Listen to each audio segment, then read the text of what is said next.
그동안 잘 계셨습니까? 제가 이 몹쓸병이 안 걸릴 줄 알았는데 저도 피해가지를 못하고 아직 제가 또 기도도 올렸지만 몸 상태가 아직 100% 회복되지는 못했어요. 지금 식은땀이 많이 납니다. 식은땀이 많이 나고 가래가 있어가지고 기침이 계속 나와요. 그래서 하여튼 말씀을 잘 전할 수 있도록 여러분 속으로 기도해 주시기 바랍니다. 우리 함께 제창하고 이 시간 시작하겠습니다. 자, 하나님은 살아계시라. 네, 아멘. 오늘 주제 성경절은 히브리서 11장 24절, 25절, 26절의 말씀을 우리가 보겠습니다. 자, 신약 성경 히브리서 11장 24절로 26절의 말씀을 보겠습니다.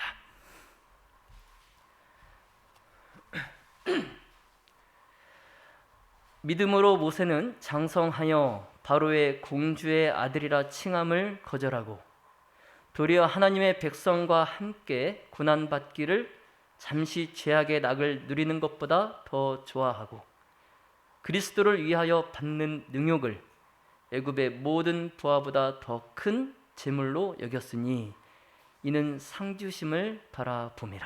아멘. 예. 오늘은 모세를 부르신 하나님이라는 제목으로 하나님의 말씀을 전하겠습니다. 우리가 지난 시간에 살펴본 것처럼 주변의 이 국가들이 계속되는 기근으로 파멸되어 가고 있을 때에 오직 애굽만이 풍족함을 누릴 수 있었어요. 근데 그 애굽이 그 기근 속에서도 풍족함을 누릴 수 있었던 원인은 누구 때문이죠? 1차적으로 누구 때문입니까? 예, 요셉. 네, 요셉의 꿈, 해석, 그리고 그것을 대비한 것. 그런데 이제 그 뒤에는 또 누가 계셨어요? 예, 요셉의 뒤에는 하나님이 계셨어요. 그래서 어떻게 보면 애굽이 이 기근 속에서 풍족함을 누릴 수 있었던 것은 누구의 은혜예요? 하나님의 은혜입니다.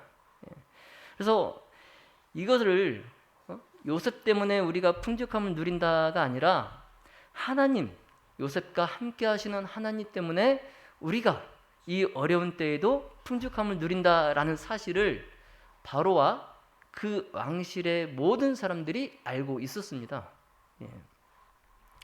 자, 그런데 이제 세월이 흐르면서 그들이 다 죽고 이제 성경의 말씀처럼 요셉을 알지 못하는 새 왕이 일어나서 애굽을 다스리게 됩니다. 자, 그때의 이스라엘의 백성의 수요가 날이 갈수록 빠르게 불어나는 거예요. 그래서 요셉의 초청으로 야곱의 70명의 그 가족들이 애굽의 가장 좋은 땅, 고센, 그 고센 땅에서 약 400여 년을 세월을 거치는 동안에 그 70명으로 시작된 가족의 수가 이제 200만 명 이상의 대민족으로 번창한 거예요. 놀랍지 않습니까? 처음에 70명으로 시작했는데 200만 명의 대민족으로 번성했어요. 자, 그런데 이제 이게 문제가 되는 겁니다. 이게 왜 문제가 되냐면 만약에 애굽에 전쟁이 일어났을 때에 이 이스라엘 백성들이 애굽의 편에 서지 않고 원수들 편에 가담하지 않을까? 이런 생각으로 애굽인들이 애굽 사람들의 수가 늘어나는 것을 두려워했어요. 그래서 이제 바로가 이스라엘 백성을 관할하는 감독을 세우고 그들을 완전히 노예로 만들어 버립니다. 그 전까지는 애굽 사람들과 함께 그렇게 이제 좋은 이웃으로 지냈다면 이제는 이제 각각 감시하는 그런 감독을 세워놓고 이스라엘 백성들을 완전히 뭘로 만들었다고요? 노예로 만들었어요. 자, 왜냐하면 이스라엘 사람들을 고역에 시달리게 하면은, 그래서 그 이스라엘 사람들을 괴롭히면은 그들의 수가 줄어들 것이다, 이런 생각을 하게 된 거죠. 자, 그럼에도 이스라엘 백성의 수는 더 어떻게 돼요? 더 늘어나는 거예요. 자, 그러자 이제 바로가 이 방법으로는 그들의 수를 줄일 수 없다, 이제 이렇게 생각을 하고 더 이제 잔인한 방법을 그가 이제 구안해 내는데요. 그게 뭐냐면, 히브리 산파들에게 히브리인의 여인이 남자 아이를 출생할 때에 그 남자 아이를 죽이라는 거예요. 자, 그런데 놀라운 것은 이 일의 배후에 누가 있었냐면 사탄이 있었어요. 여러분, 사탄은 이스라엘 백성 가운데서 누가 날 것이라는 것을 알아요? 구세주 메시아가 나올 것이라는 것을 그가 알아요. 그래서 이 바로 애굽의 이 왕으로 하여금 이스라엘 사람들의 자녀들을 멸하도록 하는 거예요. 그러면 메시아가 나올 수 있어 없어요? 나올 수 없어요. 그래서 하나님께서 계약하신 것을 좌절시키려고 사탄이 바로를 조정을 해서 이스라엘의 씨를 빨리려고 그러는 거예요. 자, 그런데 이 산파들이, 히브리 산파들이 하나님을 두려워했기 때문에 감히 그 왕의 그 잔인한 명령을 수행할 수 없었어요. 그래서 산파들이 그 일을 하지 못하니까 이제 왕이 자신의 계획이 실패한 것을 알고 화가 나서 더 이제 무서운 명령을 내리는데, 이제는 애굽 사람들에게 명령을 해서 히브리인에게서 남자 아이가 태어나거든 그를 하수에 던져버리라, 이렇게 명령을 한 겁니다. 이 히브리 산파들이 못하니까 이제 누구에게? 애굽인들에게. 자, 그런데 이 절체절명의 이 시기에 누가 태어납니까? 레위 지파 중에 경건한 아므람 사람 아므람과 요게벳 이 사이에서 모세가 태어나요. 그래서 요게벳은 왕의 정말 이처럼 무서운 명령에도 이 아이를 3개월 동안 숨겨서 키웁니다. 3개월 동안. 여러분, 이 3개월 동안 아이를 키우는데 이 남자아이 울음소리가 집 밖으로 나갈까봐 얼마나 요게벳이 노심초사 마음을 졸였을까요? 여러분 한번 생각해 보십시오. 자, 그런데 이제 애가 점점 더 이제 커가니까 울음소리도 더 듣게 돼요. 제가 우리 우영이 첫에 우영이 낳고 나서 키우다가 자다가 한번 깜짝 놀란 적이 있어요. 애가 새벽에 울음소리가 완전히 달라진 거예요. 기차 화통을 삶아먹은 것처럼 진짜 그러더라고요. 애가 갓난아기 때는 응애 뭐 이렇게 울었었는데 어느 날 갑자기 애가 막 목이 트여가지고 울음소리가 엄청 큰 거예요. 자다 깜짝 놀랐어요. 그렇죠. 아이가 갑자기 울음소리가 커지죠. 근데 이제 요게벳이 모세를 키우는데 이제 100일이 지나니까 애기 울음소리가 이제 커지면서 더 이상 숨길 수가 없는 거예요, 집안에. 그래서 이제 어떻게 합니까? 갈대로 작은 상자를 만들어 가지고 물이 그 안으로 스며들지 못하도록 역청과 나무 진을 칠한 다음에 아이를 거기에 담아요. 그리고 이제 하숫가의 갈대 사이에 그 아이를 숨겨 놓습니다. 그런 다음에 이제 모세의 누이 미리암이 그곳을 떠나지 않고 이 동생에게 어떤 일이 생길까 이제 마음을 졸이면서 이 갈대 사이에 숨어서 자기 동생을 지켜보는 거예요. 그때 이제 하나님의 천사들이 바로의 딸을 그곳으로 인도해 옵니다. 참. 그래서 그 공주가 그 갈대 사이에 그 작은 상자를 딱 보는데 그 상자 안에 누가 있어요? 산의 아이가 있는데 그 아이의 눈을 보니까 이런 방법으로라도 자기의 이 귀중한 아이의 생명을 보존하려고 하는 이 아이의 엄마의 마음이 이 공주에게 느껴지는 거예요. 비록 이 공주는 아이가 없었지만 이 아이의 엄마의 마음을 느낄 수 있는 거예요. 같은 여자로서.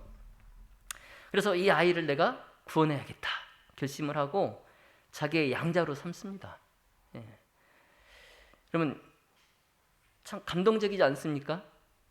하나님께서 그 요게벳 그 어머니의 기도를 들으셨고 요게벳의 그 믿음의 기도는 보상을 받았어요. 예. 그래서 공주가 그 아이를 물에서 건져냈다 해서 그 아이의 이름을 뭐라고 지어요? 모세. 예, 모세. 예. 그래서 요게벳이 이 경험을 통해서 하나님께서 어떤 위대한 사업을 위하여 이 아들의 생명을 보존하셨구나. 이걸 이제 요게벳이 믿음으로 받아들입니다. 그래서 감사하는 마음을 가지고 하나님을 위하여 이 모세를 그가 유모로서, 친모지만 유모로서 공주에게서 그 아이를 모세를 받아서 그가 양육합니다.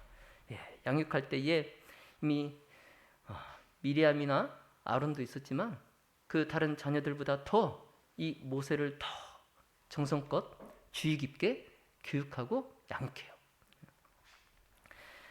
그래서 이 아이의 마음에 하나님을 경외하고 진리와 공의를 사랑하는 그러한 정신을, 비록 아이가 어리지만 그 아이의 정신에 그런 마음을 불어넣고자 노력하고, 그리고 부패케 하는 그런 가마로부터 이 아이가 보존함을 받을 수 있도록 이 아이를 위해서 매일 이 어머니가 기도를 합니다.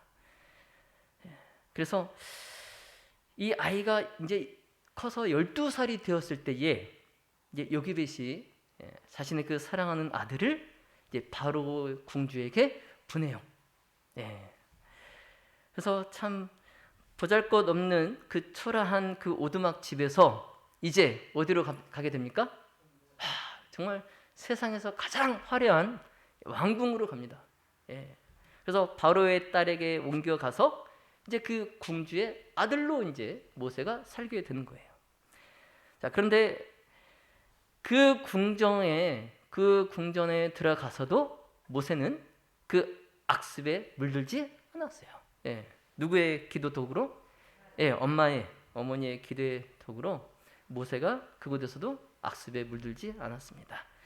그래서 어려서부터 겸손하게 순종하는 하나님의 이 종들에게 주어질 그 최후의 보상에 관해서 그가 가르침을 받았기 때문에 모세는 그가 눈에 보이는 이러한 세속적 이익은 아무런 가치가 없었어요.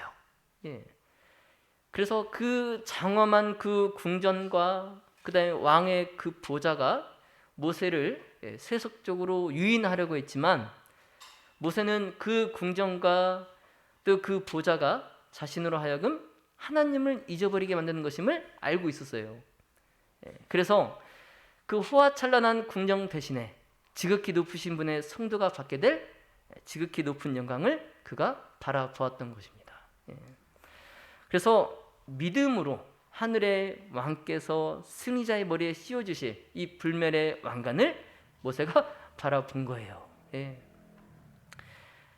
그래서 이 믿음이 모세로 하여금 비천하고 가난하고 멸시받는 그 민족을 연합하도록 했던 것입니다.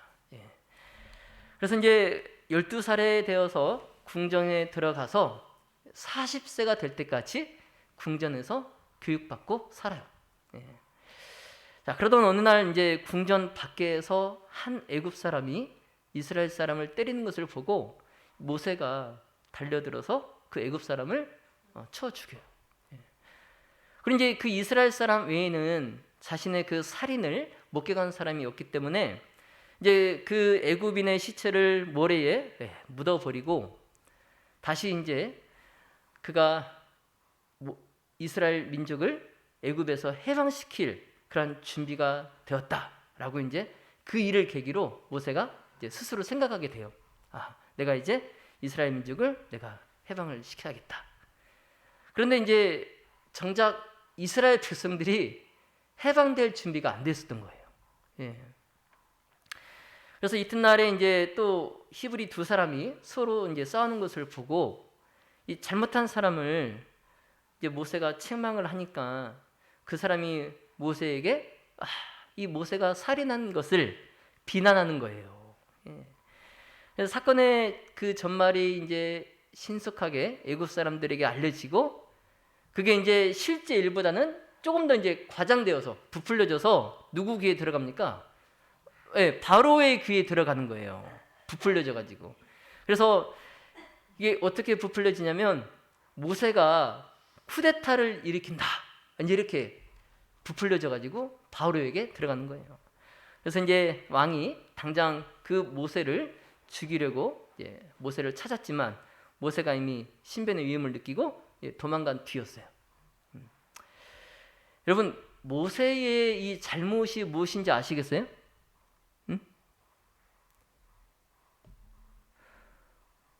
자, 자기 동포 히브리인이 애굽 사람에게 매질을 당하는 것을 보고, 어떻게 보면 그 자기 민족, 자기 동포를 구해준 거잖아요. 근데 이게 왜 모세의 잘못일까요? 이게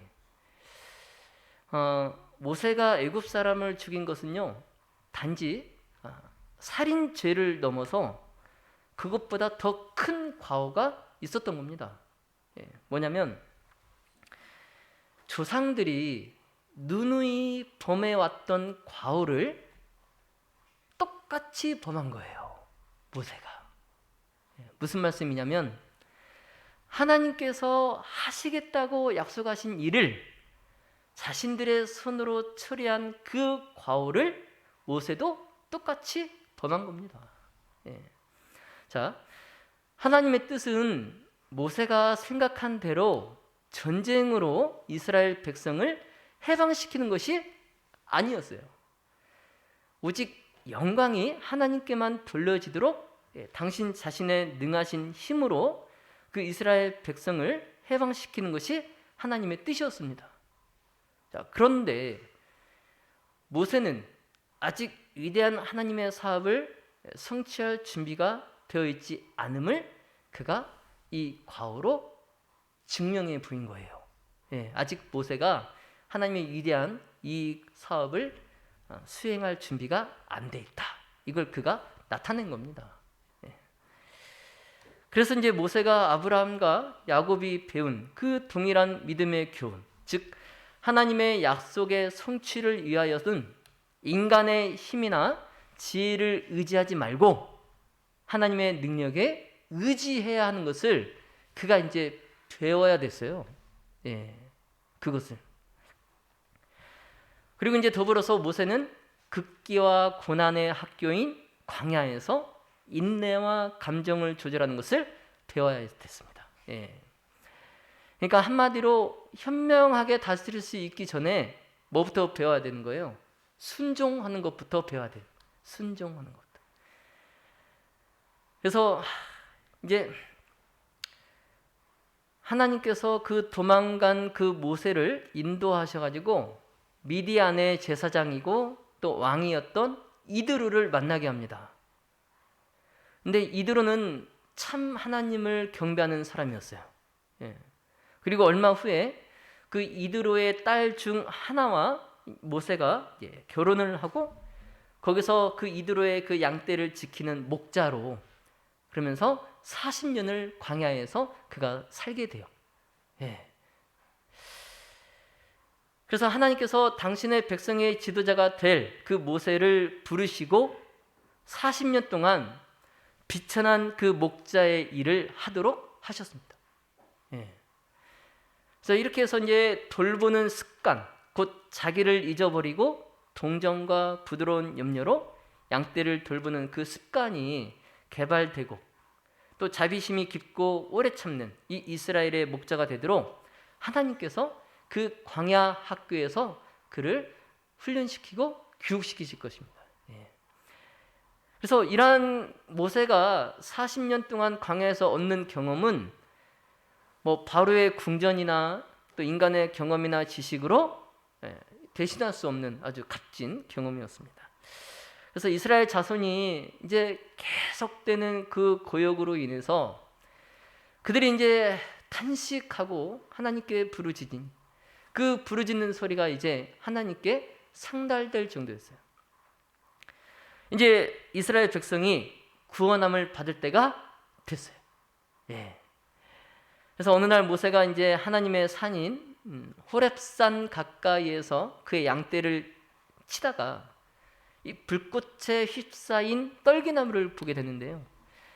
그 떨기나무를 가만히 보니까 불에는 타고 있는데 나무 가지와 잎사귀, 이 줄기 전체가 타 없어지지 않는 거예요. 신기하죠?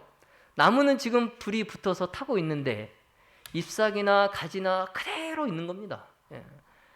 그래서 이제 참 놀랍고 신비로운 광경이어서 그가 이제 가까이 가서 이제 보려고 가까이 가는데 이제 한 음성이 그를 멈춰 세우죠. 그래서 이 모세가 하나님 앞에서 경건한 마음으로 기다리고 있는데 하나님께서 이제 이렇게 말씀하시는 겁니다.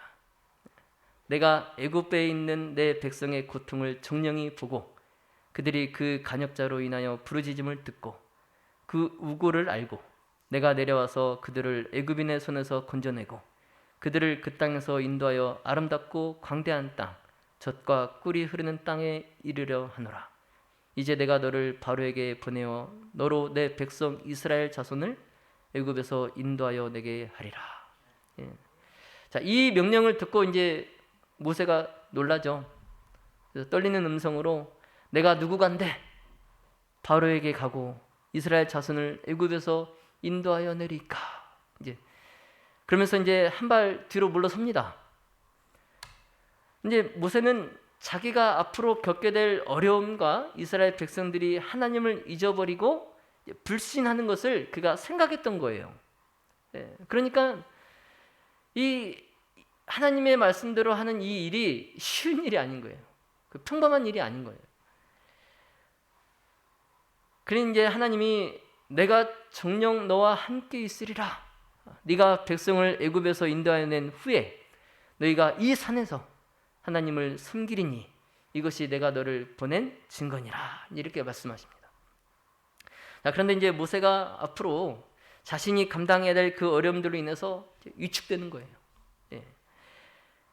그래서 이제 그가 근심과 두려움으로 하나님께 나는 이제 이 말주변이 없습니다. 언변이 없다. 이제 이렇게 말씀을 드리는데 사실 모세가 오랫동안 애굽에서 사람들과 떨어져 지냈잖아요. 광야에서 40년을.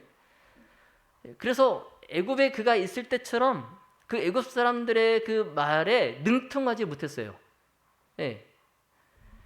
그리고 유창하게 그 애굽 말을 유창하게 하지도 못했어요. 그러니까 모세가 하나님께 나는 구변이 없습니다라고 말씀드린 게 그냥 가기 싫어서 하는 핑계는 아니었어요. 사실 그러긴 했어요. 좀 언변이 떨어지긴 했어요. 그러니까 이제 하나님께서 그런 모세에게 누가 사람의 입을 지었느냐? 이제 가라. 내가 내 입과 함께 있어서 할 말을 가르치리라. 그런데 이제 모세가 자기보다 더 뛰어난 인물을 선택하라고 하나님께 다시 이제 청혼을 드리죠. 그래서 이제 모세의 이제 이런 변명들은 이제 처음에는 겸손해서 나왔어요. 겸손해서 이제 안 됩니다. 저는 부족합니다. 이렇게 겸손한 마음에서 그가 처음에 이제 이렇게 변명들을 했는데 그런데 이제 하나님께서 모세의 앞에 있는 모든 어려움들을 제하시고 최후의 승리를 주시겠다고 약속하셨음에도 계속 그가 뒷걸음질 치면서 자기가 그 일에 부족하다는 것을 그것을 하나님께 말씀드리는 것은 이제는 겸손이 아니라 불신을 그가 나타내는 거였습니다. 처음엔 겸손이었지만 나중엔 그게 하나님께 대한 뭐였다고요? 불신이었어요. 불신. 그래서 여러분 이걸 잘 생각하셔야 됩니다. 자, 우리가 모세와 같이 하나님의 부르심에 이렇게 불신을 나타내서는 안 되겠습니다. 그래서 교회에서 또는 어떤 뭐 직원회에서 또는 뭐 선거위원회에서 이렇게 결정이 되었으니 하십시오라고 하면은 어떻게 해야 돼요? 아멘 하고 따라야 됩니다. 그런데 자꾸 안 됩니다. 저는 부족합니다. 저보다 더 좋은 사람, 더 적합한 사람을 세우십시오. 이런 건 뭐예요? 처음엔 겸손이었지만 나중엔 하나님께 대한 뭐예요? 누가 세우신 거예요? 하나님이 세우신 거예요. 교회 직원회에서 선거위원회에서 세웠지만 누가 세우신 거예요? 하나님이 세우신 거예요. 그래서 누구에 대한 불신이에요? 결국엔 하나님에 대한 불신이에요. 그래서 앞으로는 우리는 하나님께서 부르시면 언제나 뭐라고 해야 돼요? 아멘. 네, 그렇게 하겠습니다. 이렇게 그런 저와 여러분이 되기를 바라겠습니다. 자, 이제 하나님께서 모세에게 절대적인 명령을 내리십니다. 모세가 자꾸 이제 못하겠다고 그러니까 자, 너는 그에게 말하고 그 입에 말을 주라. 내가 네 입과 그의 입에 함께 있어서 너의 행할 일을 가르치리라. 그가 너를 대신하여 백성에게 말할 것이니 그는 네 입을 대신할 것이요 너는 그에게 하나님같이 되리라. 너는 이 지팡이를 손에 잡고 이것으로 이적을 행하지니라. 이게 이제 하나님께서는 모세에게 더 단호하게 이제 명령하시는 거예요. 예. 자, 이제 하나님께서 이렇게까지 이제 말씀하시니까 모세가 더 이상 뭐 할 수 없어요? 변명할 수 없어요. 네.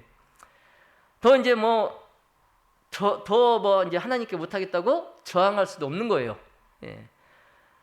그래서 이제 참 자신감이 없었고 말이 느리고 어눌하고 또 소심한 그런 자기 성격이었지만 일단 이제 하나님의 그 임무를 그가 받아들인 이상 그는 모든 일에 여호와를 전적으로 신뢰하고 전심으로 이제 그 일에 착수하게 됩니다. 예. 그래서 그 모세의 사명의 중대함이 그로 하여금 그의 최대의 지력을 행사하게 만들었던 거예요. 예. 그래서 저도 그렇고 여러분도 그렇습니다. 뭔가 어려운 부탁을 하고 안 해본 것을 이렇게 부탁을 하면 이게 나를 발전시키는 좋은 계기라 생각을 하고 한번 그것을 수용해서 한번 해보십시오. 그러면 안 해본 거고 또 잘 모르는 거기 때문에 처음엔 헤매고 버벅대고 어렵고 또 실수도 있지만 그 맡은 바 수임을 다 하고 나면은 그 전보다 내가 한 단계 더 발전되어 있는 모습을 여러분 보게 될 겁니다. 네. 그래서 저도 이제 장막회든 또 어린이 연합 야영회든 도농 페스티벌이든 이제 임원회의를 하고 또 이제 분과를 맡겨주잖아요. 그런 때 참 안 해본 거고 되게 어색하고 좀 걱정되는 일도 맡을 때가 있어요. 그런데 기도하고 또 그 일을 수락하고 또 그게 이제 행사가 끝날 때까지 열심히 하다 보면은 또 업그레이드 되어 있는 제 모습을 종종 보게 됩니다. 예, 여러분께서도 교회에서 그렇게 또 열심히 또 뭔가 무슨 일이 맡겨지면 잘 해보시기 바라겠습니다. 예. 자, 이제 드디어 모세가 하나님께 받은 사명을 수행하기 위해서 이제 미디안에서 나오는데요. 그가 이제 그 길에서 하나님의 그 불쾌히 여기심에 대한 놀랍고 무서운 경고를 그가 받게 됩니다. 예. 갑자기 하나님의 사자가 모세를 당장이라도 죽일 것처럼 그에게 위협하는 모습으로 나타나요. 예. 근데 그가 하나님의 명령을 받아들이고 하나님의 일을 하기 위하여 떠나는 길에 전혀 생각지 않은 이런 일을 당하게 되는 거예요. 하나님의 일을 하러 가는 자에게 하나님의 사자가 나를 죽이려고 하는 정말 어이없는 이런 일을 이제 그가 겪게 되는데 이제 그때 돼서 이제 모세가 자신이 하나님의 요구 가운데에 하나를 무시했던 것이 딱 떠오르는 거예요. 예. 그게 이제 뭐냐면 그의 아내가 이제 이방인이잖아요, 이방인. 그래서 모든 이스라엘의 남자는 뭘 받아야 돼요? 태어나면? 할례를 받아야 되는데 이 이방인 아내의 권유로 아마 그 갓난 애기 그 할례하는 게 이 엄마로서는 너무 이게 되게 안타까웠나 보죠. 그래서 그냥 안 하면 안 되냐고 뭐 이제 그렇게 이제 하니까 모세가 그 아내의 권유에 못 이겨서 자기 막내 아들에게 할례식을 거행하지 않은 거예요. 예. 그게 이제 딱 생각나는 거예요. 그래서 이제 모세가 막내 아들이 이스라엘로 더불어 세우신 하나님의 언약의 축복을 받을 자격을 얻게 해주는 그 할례의 조건을 행하지 않았던 것이 그가 이제 생각이 나니까. 여러분 어쩌면 이게 사소한 작은 것이라고 여길 수도 있겠어요. 그렇죠? 이게 뭐 목숨을 앗아갈 정도로 이게 큰 잘못인가? 그런 생각을 하실 수도 있어요. 그래서 하나님께서 겨우 이 정도를 가지고 너무하신다 이제 이렇게 생각할 수도 있는데요. 절대 그렇지 않습니다. 자, 백성의 지도자에게 있어서 이런 태만은 백성에게 보내시는 하나님의 교훈의 능력을 감소시킬 수밖에 없는 거예요. 예. 그래서 이 십보라가 이제 남편이 죽임을 당할지도 모른다는 그런 두려움 생각이 들어가지고 직접 자기가 그 막내 아들의 할례식을 거예요.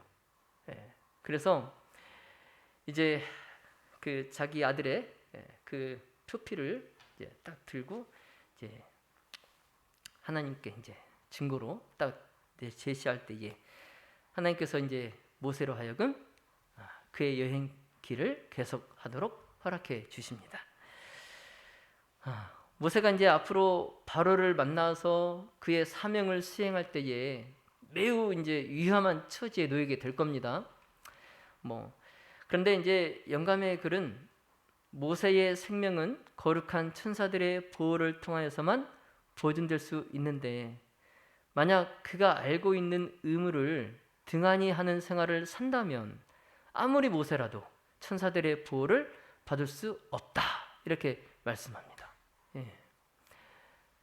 자, 사랑하신 우리 성도 여러분, 자, 이 말씀처럼 그리스도의 재림 직전에 있을 이 시레네 때에 의인들은 하늘의 천사들의 봉사를 통하여서 보호를 받을 것입니다.